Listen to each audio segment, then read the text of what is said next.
भगवान बिरसा मुंडा का जन्म होता है और उनका बचपन से वो बड़े नटखट और शरारती थे।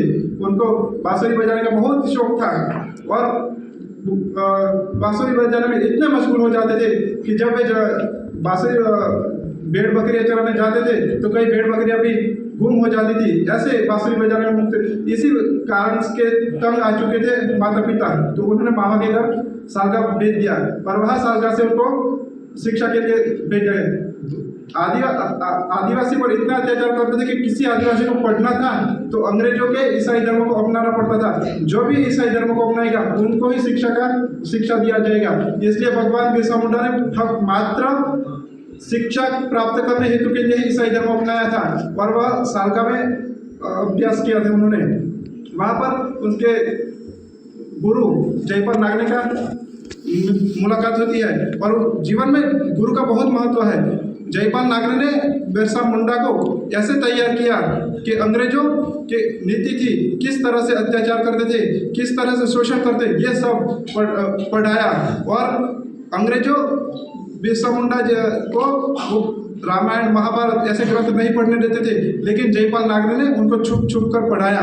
इस तरह से वो चाईबासा मिडिल स्कूल इंग्लिश में पढ़ने चले गए। वहाँ पर उनको सिखाया जाता कि तुम्हारे आदिवासी तो ऐसे धोखेबाज है, मूर्ख है, तो तुम्हें ईसाई धर्म के प्रति वफादार रहो।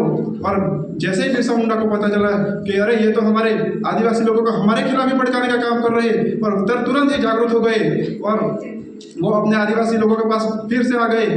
उस वक्त बहुत ही सामाजिक समस्या थी अंधश्रद्धा और शराब की। हमारे आदिवासी भाइयों को शराब को अंग्रेजों ऐसा करते थे कि शराब पीने ही चले जाए, तो भगवान बिरसा मुंडा ने वापस आकर शराब और अंधविश्वास से दूर करने का काम किया।